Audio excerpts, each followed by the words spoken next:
have the pleasure to inform you that the appointment of Reverend Father Thomas Netto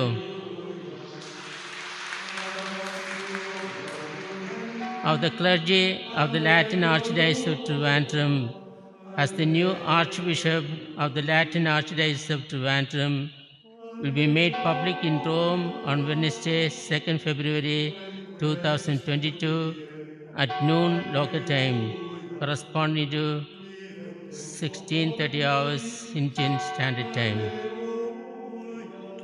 Until then, this news is to be maintained under the seal of the pontifical secret. Your Grace will remain as Apostolic Administrator of the Archdiocese until the canonical installation of the new Archbishop.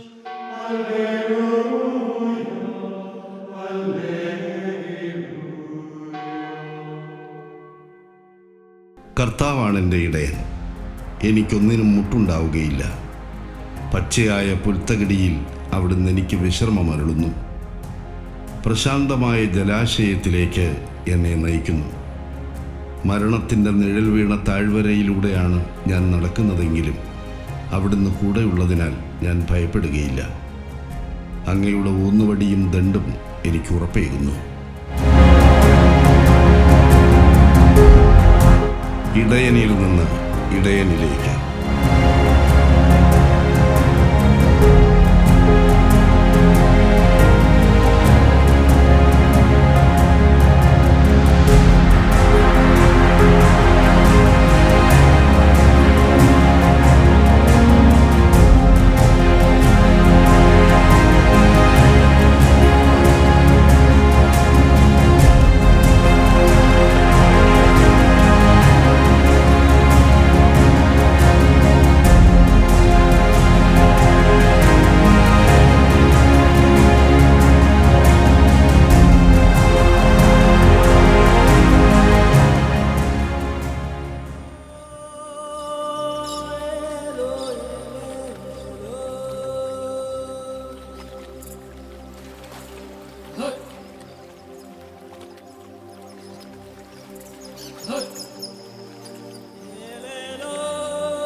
കടലോര ഗ്രാമമായ പുതിയ തുറ ഇടവകയിൽ ജേസയ്യ നെറ്റോയുടെയും Isabella നെറ്റോയുടെയും 4ാമത്തെ മകനായി 1964 December 29 archbishop Thomas J നെറ്റോയുടെ ജനനം. വിശുദ്ധ നിക്കോളാസിൻ്റെ നാമധേയത്തിൽ അറിയപ്പെടുന്ന ഇടവകയാണ് കൊച്ച് ഇടത്വ എന്ന പേരിലും അറിയപ്പെടുന്നത്. കുടുംബത്തിലെ മൂത്ത ജ്യേഷ്ഠ സഹോദരനായ ഔസേപ്പ് ചേട്ടന് പിതാവിനെക്കുറിച്ചുള്ള വാർത്ത അറിഞ്ഞപ്പോൾ ഏറെ സന്തോഷം. അതിനേക്കാൾ ഉത്കണ്ഠ ഈ ഭാരിച്ച വലിയ ഇടയൻ്റെ ചുമതല നിറവേറ്റാൻ തൻ്റെ സഹോദരന് ശക്തി കൊടുക്കണമേ എന്നുള്ള പ്രാർത്ഥന മാത്രമാണ്. ഇത് വളരെ ഭാരിച്ച ഒരു ദൗത്യമാണ്. അത് നല്ല രീതിയിൽ നടത്തിക്കൊണ്ടു പോകേണ്ട ഒരു അനുഗ്രഹം ദൈവത്തോട് അപേക്ഷിക്കുന്നു.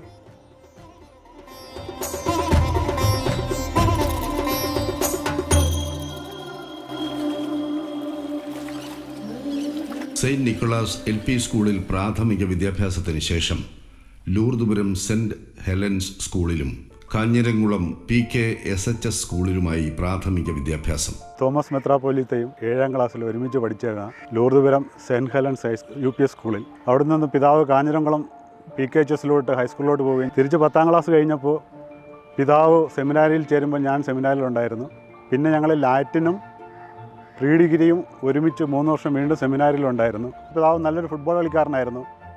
പക്ഷെ ഫുട്ബോൾ കളിക്കുമ്പോൾ ഞങ്ങളെപ്പോഴും 2 ദേശത്തിൻ്റെ പ്രതിനിധികൾ എന്ന ലെവലിലായിരുന്നു വരുന്നത്. അപ്പോൾ അങ്ങനെയായിരുന്നു ഞങ്ങളുടെ 2 ഇടവകളും. എന്തെങ്കിലും പ്രശ്നമുണ്ടെങ്കിൽ ഞങ്ങൾ അസ്വസ്ഥമായി നിൽക്കുമ്പോൾ സ്പോണ്ടേനിയസ് ആയിട്ട് തന്നെ പിതാവ് അവിടെ എന്തെങ്കിലും തമാശ പൊട്ടിക്കുകയും ഞങ്ങളെല്ലാം ചിരിപ്പിക്കുകയൊക്കെ ചെയ്യുമായിരുന്നു. അതിനൊരു പ്രത്യേക കഴിവ് പിതാവിനുണ്ട്. അഭിവന്യ തോമസ് നെറ്റോ പിതാവ് സെൻറ്റ് സേവിയേഴ്സ് കോളേജിൽ എൻ്റെ സഹപാഠിയായിരുന്നതിൽ എനിക്ക് ഏറെ ചാരിതാർത്ഥ്യമുണ്ട്. അദ്ദേഹത്തിൻ്റെ പ്രസംഗത്തിലുള്ള കഴിവ്, ആരെയും ആകർഷിക്കുന്ന വ്യക്തിത്വം, ഹൃദ്യമായ പെരുമാറ്റവും പിതാവിൻ്റെ പ്രത്യേകതയായിരുന്നു. ഒരു രൂപതയെ നയിക്കുവാനുള്ള ആത്മീയ നേതൃപാഠവും അദ്ദേഹത്തിന് ഉണ്ട് എന്ന് ഞാൻ വിശ്വസിക്കുന്നു. അദ്ദേഹത്തിൻ്റെ എളിമ കൊണ്ട് സ്വന്തം സമൂഹത്തിൽ മാത്രമല്ല അന്യമതസ്ഥരിലും വളരെ സ്വീകാര്യനായിരുന്നു.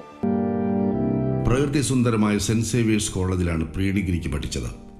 തുടർന്ന് സെൻറ്റ് വിൻസെൻ്റ് സെമിനാരി, ആലുവ പൊന്തിഫിക്കൽ സെമിനാരി എന്നിവിടങ്ങളിൽ നിന്നും വൈദിക പഠനം പൂർത്തിയാക്കി.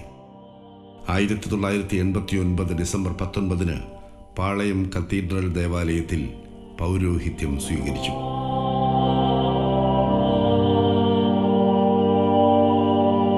നിയുക്ത മെത്രോപോലിത്ത തോമസ് നെറ്റോ, അദ്ദേഹത്തെ ഞാനൊരു യുവ വൈദികാർത്ഥിയായിട്ടാണ് പരിചയപ്പെടുന്നത്. വൈദിക പരിശീലനം എന്ന് പറയുന്നത് സെമിനാരി പഠനവും ഒപ്പം ഇടവകളിലെ യഥാർത്ഥ പരിശീലനവുമാണ്. അദ്ദേഹം എൻ്റെ തൊട്ടടുത്ത ഇടവകക്കാരനായിരുന്നു, പുതിയ തുറ. 2-3 വർഷം അദ്ദേഹത്തിൻ്റെ വികാരി എൻ്റെ ഒരു സുഹൃത്തായിരുന്നു. ആ സ്വാതന്ത്ര്യം അദ്ദേഹം എടുത്ത് എൻ്റെ കൂടെ ആയിരുന്നു. ഞാൻ അറിയുന്ന തോമസ് നെറ്റോ സൗമ്യനാണ്, മിതഭാഷിയാണ്. അതിൽ തന്നെ ഒരു കുലീനത്വമുണ്ട്. വാക്കുകൾ അളന്ന് പ്രയോഗിക്കുന്ന ഒരാൾ,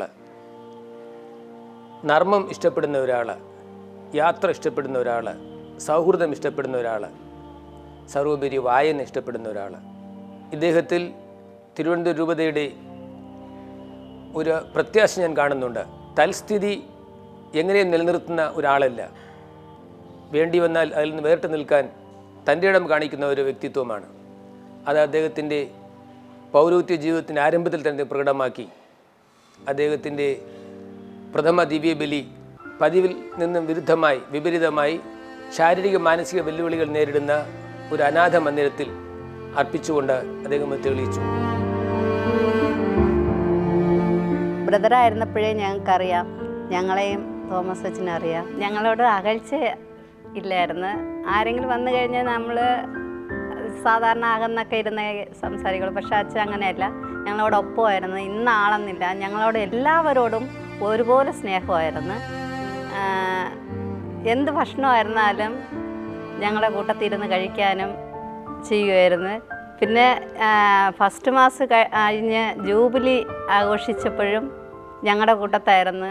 തോമസ് അച്ഛൻ പിതാവാകും എന്നറിഞ്ഞത് ഞങ്ങൾ TV കൂടിയായിരുന്നു, വാർത്തയിൽ കൂടിയായിരുന്നു അറിഞ്ഞത്.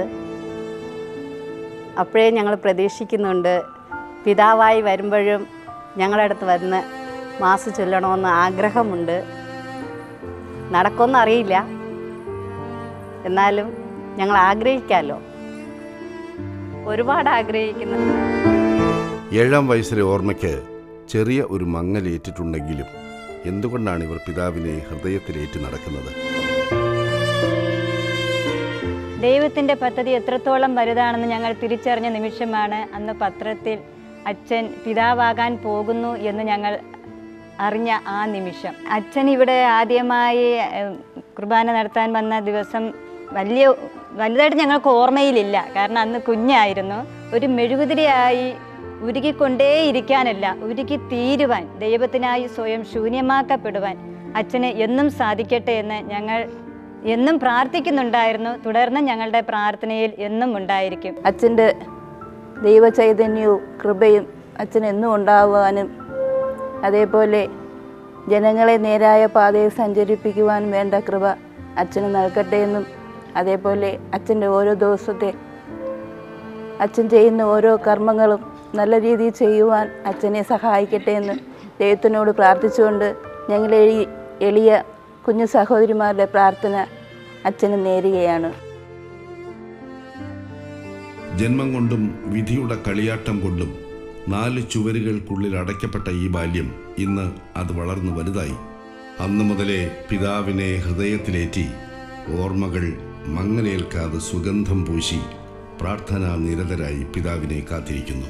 അച്ഛൻ ആദ്യമായി ഞങ്ങൾക്കാണ് പുത്തൻ കുർബാന വെച്ച് തന്നത്. അന്നേ പാവപ്പെട്ടവരോടും ദീനരോടും അച്ഛന് ഒരു പ്രത്യേക സ്നേഹവും കരുതലുമുണ്ട്.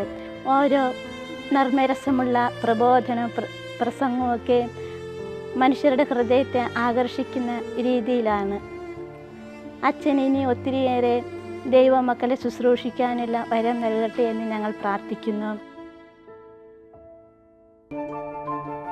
തുടർന്നുള്ള 5 വർഷക്കാലം പെരിങ്ങമല, പാളയം ഇടവകകളിൽ സഹവികാരിയായും പാളയം കാത്തലിക് ഹോസ്റ്റലിലെ അസിസ്റ്റന്റ് വാർഡനായും സഭ ഐക്യ സംവാദ കമ്മീഷൻ എക്സിക്യൂട്ടീവ് സെക്രട്ടറിയായും സേവനമനുഷ്ഠിച്ചു. അക്കാലത്ത് തന്നെ സാമൂഹിക ശാസ്ത്രത്തിൽ ലയോള കോളേജിൽ നിന്നും ബിരുദാനന്തര ബിരുദവും നേടി.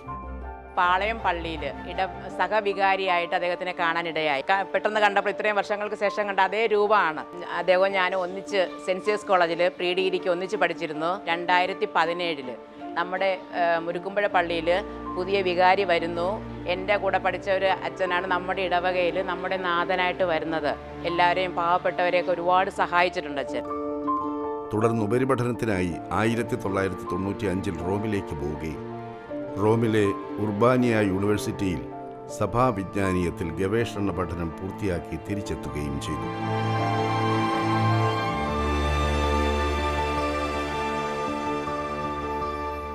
നാല് വർഷത്തെ ദൈവശാസ്ത്ര പഠനത്തിൽ ഞങ്ങൾ ഒരുമിച്ച് കൂടെ ഉണ്ടായിരുന്നു, ഒരുമിച്ചായിരുന്നു.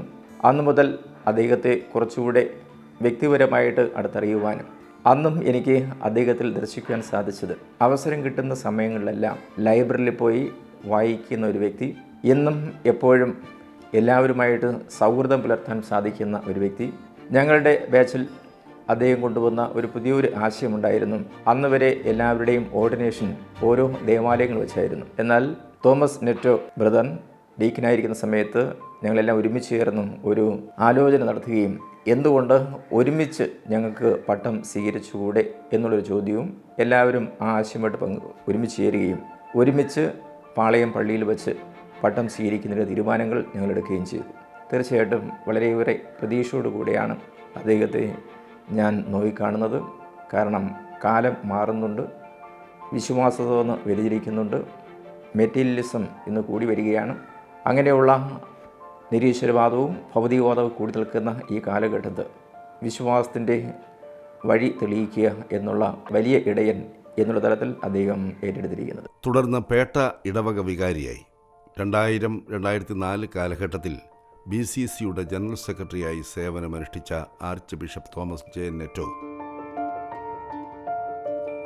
തിരുവനന്തപുരം നഗരപ്രദേശത്ത് 2.5 നൂറ്റാണ്ടിലേറെ പഴക്കമുള്ള ഒരു ക്രിസ്തീയ സമൂഹത്തിൻ്റെ രൂപം കൊണ്ട ഈ പേട്ട പ്രദേശത്ത് അതിൻ്റെ പഴമയും പ്രൗഢിയും നിലനിർത്തുന്ന രീതിയിലാണ് ദേവാലയ പുനരുദ്ധാരണം വിഭാവന ചെയ്തത്. 150 വർഷത്തിലേറെ പഴക്കമുള്ള ദേവാലയത്തിൻ്റെ വാസ്തുശില്പം യാതൊരു കോട്ടവും കൂടാതെ നിലനിർത്തുവാൻ ഈ പുനരുദ്ധാരണ പദ്ധതിയിൽ സാധിച്ചു.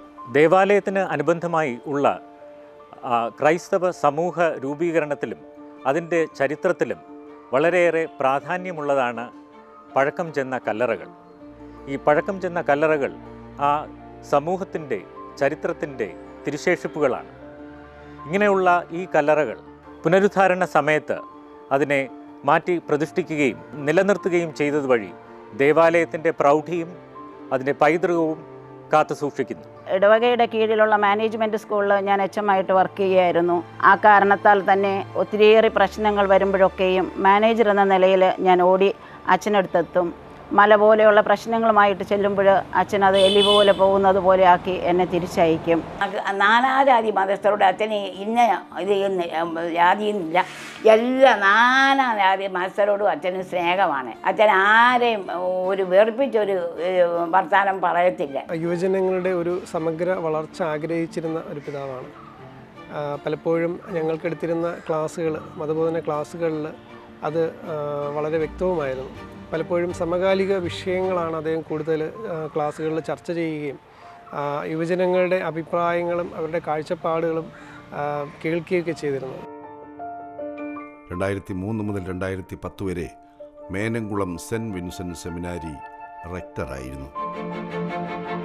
സെമിനാരി കാലഘട്ടം രൂപീകരണത്തിൻ്റെ കാലഘട്ടമാണല്ലോ. എല്ലാവർക്കും നൽകേണ്ട ബഹുമാനം നൽകുന്ന ഒരു വ്യക്തിത്വത്തിന് ഉടമയാണ് റെക്ടർ അച്ഛൻ. പ്രീഫെക്റ്റ് അച്ഛന്മാർക്ക് അവർക്ക് നൽകേണ്ട ബഹുമാനവും ഓരോ ബ്രദേഴ്സിനും അവരുടെ ഇൻഡിവിജ്വാലിറ്റിയെ റെസ്പെക്റ്റ് ചെയ്തുകൊണ്ടും അദ്ദേഹം ബഹുമാനം നൽകിയിരുന്നു. A respectful fear.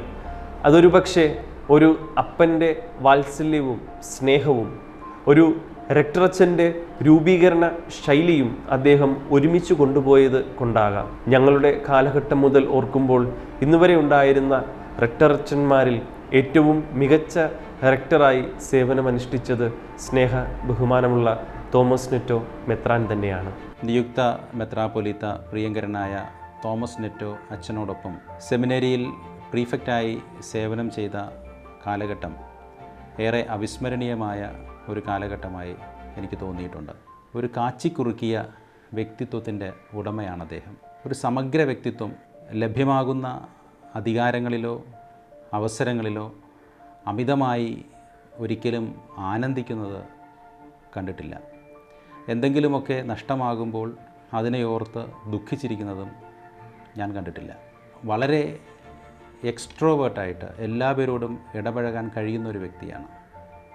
എന്നാൽ ചില സമയങ്ങളിലൊക്കെ തൻ്റെ ഉള്ളിലേക്ക് വലിഞ്ഞ് ധ്യാന നിമഗ്നനാകുന്നതും കണ്ടിട്ടുണ്ട്. ജീവിതം അദ്ദേഹത്തിൻ്റെ ഈ ഒരു കാലഘട്ടം ഏറ്റവും സുവർണ ഒരു കാലഘട്ടമായി മാറും എന്നുള്ളതിൽ തീർത്തും നമുക്ക് ശങ്കയ്ക്ക് വകയില്ല.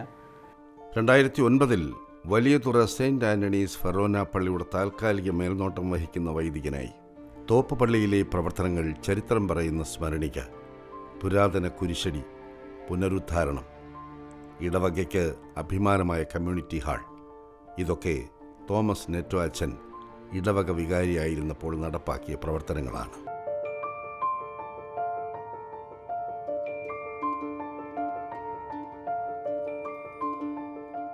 തോമസ് പിതാവുമായി വളരെ അടുപ്പമുള്ള ഒരു വ്യക്തിയായിരുന്നു ഞാൻ.